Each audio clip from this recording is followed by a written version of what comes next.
All right, what's going on, guys? In today's video, we are going to be discussing the best promo cards that you could be buying, in addition to just best Pokemon cards in general right now in this market.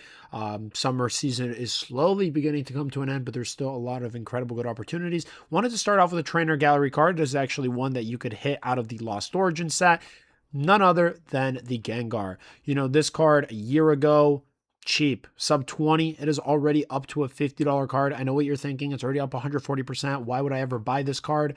There's still a lot more room to run. You know, Lost Origin was stagnant for a very, very long time, and it is now going up at an incredible rate, and it doesn't seem to be slowing down. We know that we have more Gengar cards coming in 30th anniversary, and what happens is it's almost like a domino effect where once the spotlight comes on some Pokemon, you know, Pikachu, Gengar, Charizard, whatever, all the other cards, people, collectors, they go back and they're like, hey, this card is really cool. I wasn't around when Lost Origin set came out, but I want to add it to my binder. I want to add it to my collection.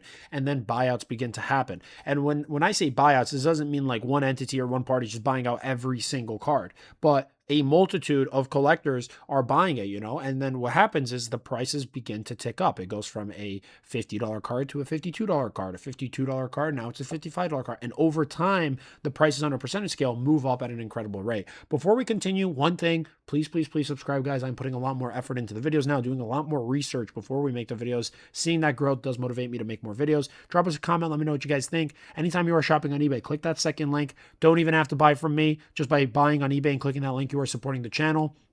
It will direct you to our store. We have a ton of different cards. We got different categories, English cards, Japanese cards. We're running some sweet sales. This card right here, 10% off if you add 3+ cards. We are uploading hundreds of cards every single day. So there's a ton of really, really cool stuff. Yeah, that's all I got. Let's go back into the video. Okay, next one, Crown Zenith Mew. Absolute banger of a card. I've been buying very, very heavy positions of this one in Japanese. Full transparency, I've been buying this one Japanese. I do prefer the gray border. I don't know, the yellow border throws me off just a little bit. This is still Sword and Shield era, so keep in mind, Sword and Shield era, they still had yellow borders before now making the transition to the more modern aesthetic gray border. English is not bad, but I think price value overall, the Japanese one is it's a lot cooler in my opinion. So I've been buying Japanese, but English isn't bad. If you are an English collector and you just buy English, the artwork is still the exact same. So the only difference really is that border. But this one, pretty good opportunity. You know, past 6 months, it is up 50% overall in the year. It is higher than even the Gengar. But one thing you got to realize is Crown Zenith as a set, it might go down as one of the most fun specialty sets to open of all time. You know, you're opening packs, you're able to get hits. It's just a fun, exciting set, and people love it. The artwork's incredible. You know, it's in the forest. All the Pokemon are coming around, seeing what Mew's doing, sleeping here. You know, the card tells a story. And I think these types of cards, they just dominate in the market because a lot of them, especially like the upcoming Delta Rain, you know, a lot of people are saying that the design of the Rayquaza, it's like AI slop. You know, that's what people are saying. But these cards, you could tell that truly illustrated. It tells a story. These are the types of cards that no matter the market condition, they continue to go up in price. Here's another excellent example, also from Crown Zenith, Mewtwo VSTAR. You know, this is another excellent card where it tells a story. You have Mewtwo's perspective fighting Charizard, and then there's another card that you could collect, which is Charizard's POV fighting Mewtwo. And it's, you know, cards like these that are highly collectible, highly desirable because we don't get them all too often. You know, so very, very bullish on the Mew and Mewtwo. Obviously, we know that we have Mew and Mewtwo cards coming for 30th anniversary. So, you know, follow the trend, see what's happening, see what the Pokemon company's doing. You know, these are staple Pokemon that you just can never go wrong with. I remember I was getting laughed at because I was charging $250 for a near mint copy of this card when the market was right around $200, $210. People were like, hey, you're like $20, $30 higher than whatever the price is. The simple fact of the matter was I had a really well-centered copy, and I knew that this card was going to continue selling. So I kind of ignored all the low ballers, the people who at the time were like, hey, will you accept 150? Will you accept 170 for the card? Like, really, really pristine copy. I could charge over market. Needless to say, somebody bought it. Somebody bought it at my full price. They didn't even negotiate on our eBay store. They sent it off to grading PSA and it hit a 10. Go check the prices. You'll see how much money they made. Incredible. And now you have Light Play going for $260, which is higher than what I was charging for a pristine copy. And sometimes that just goes to show that if you know what you have, you don't really need to. Everyone goes on TCG, they're like, hey, this is the market price. But there's a lot more ways to value a card than just looking at what one random seller is asking for a card. You know, Mewtwo, very, very good copy here to have. Just make sure, again, you are buying well-centered copies. Circling back to Lost Origin, this one, if you have the money for it, it is by far one of the top top alt arts in the Sword and Shield era. I think it is undisputed king as far as top chases go. It is pushing to that $1,000 price point. It is steep. It has been increasing. Prior it was that $500-$600 range. It's now coming up on $900. Before you know it, there's going to be a $1,200 card, and eventually I could easily see this being worth $1.5K.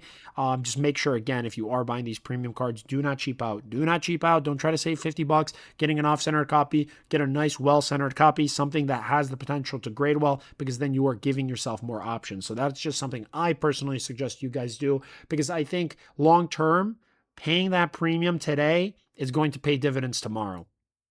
Next up, we have Pikachu Lost Origin. Again, Lost Origin, I love it. The Trainer Gallery Gengar, the Trainer Gallery Pikachu. These are just staple cards. I think the entire Sword and Shield right now, the sealed product has been very, very stagnant. As a result, not too much going on with the single cards compared to other eras, but that doesn't mean that there isn't opportunity. This is the Sleepy Pikachu. Full transparency, same thing as the Gengar. With this one specifically, or with the Mew, same thing, I'm buying Japanese. I think the gray border looks 1,000 times better, but some people will actually push back a little bit and say that the English one is nice because the yellow border kind of matches the Pikachu here. I think just pure aesthetic, clean, the gray border is cooler, but for this Pikachu, you could go either or. That's why I wanted to say, like, hey, if you're undecided, buy both. Buy yourself Japanese copy, get yourself an English copy, and then let time do its thing. This one, past year, up 180%. This one still has so much room to run. This card was so undervalued when it was $20. I began buying the Japanese ones, I want to say about like 6 months ago. I'm still buying them today because I do recognize that the Pokemon Company just has concentrated efforts to make Pikachu the poster child. We have a lot of really, really sweet Pikachu cards coming for 30th anniversary. And even with this explosion in price, there's still a lot more room to run. You have Near Mint available right around that $50 mark. Another really, really good card to buy. Last Trainer Gallery from Lost Origin, Charizard. You can't forget about the Charizard. When we talk Lost Origins, people are thinking Gengar and Pikachu. Don't forget about the Charizard. This is one that I remember at some point, it was like a $10, $15 card. Yeah, literally a year ago, $12.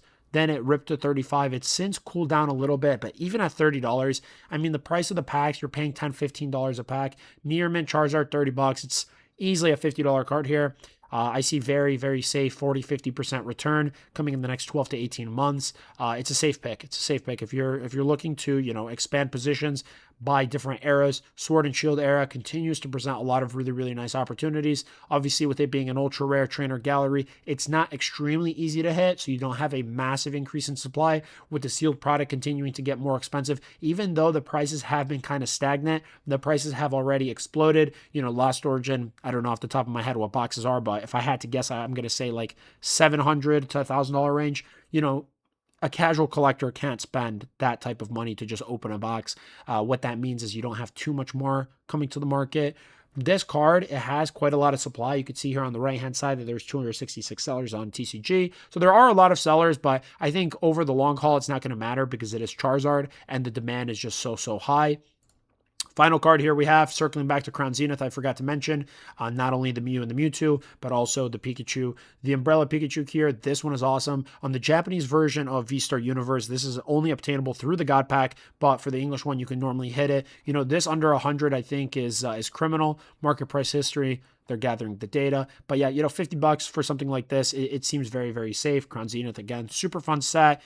Surprisingly, the yellow border here actually does work better than a gray border. So I think just diversifying, if you've been buying a bunch of modern gray border cards, go back to Sword and Shield, which is still modern. It is the last era that we have yellow borders with. Buy a little bit of everything, spread it out, and you are going to be good. But yeah, these are some of my favorite picks. Let me know what you guys think. I know this video was pretty heavy Sword and Shield era, but I feel like in some of our last videos, I've been mainly focusing on Mega Evolution, and I don't want to just be talking about the same cards over and over again, so I wanted to go back a little bit and, kind of educate, give my thoughts on some other areas in the market that there are still really, really good opportunities on. But yeah, that's pretty much all I have for this one. If you guys are looking for factory sealed cases, everyone's wondering, hey, where can I get a reliable, trusted source for 30th anniversary? Right here, join our English wholesale group. The goal is always to be cheaper if you're sourcing on eBay. I try to always be eBay pricing. We have two different tiers. We have Elite and Starter. Both tiers give you access to the exact same kind of products. The only difference is the price you pay. So you do get a slight discount if you are an elite, but that's because you're paying a higher membership price. If you spend over $5,000 per month on sealed product, I recommend joining elite. If it's anything less than that, join starter. Really good opportunities. Members inside of this group get to use me as a resource as well. Tell me about your business. Tell me about what investment plays you're making. We could help curate. I guarantee with the advice that I've given to members, they are paying for years of membership dues. Really, really solid opportunity. Not only leveraging the access to the factory sealed cases, but also utilizing me as a resource to help you out with your investments, your business, or whatever else you are trying to achieve here in the Pokemon TCG space. Again, thank you guys for watching. Anytime you are shopping on eBay, don't forget to click that eBay link. It does help support the channel and motivates me to make more videos. But let me know what your guys' favorite cards were in this video. Personally, I love the Gengar, the Pikachu here. These are staples, but don't forget about some iconic choices like the Giratina, the Mewtwo, and the Sleepy Mew from Crown. That's all I got, guys. Until the next one.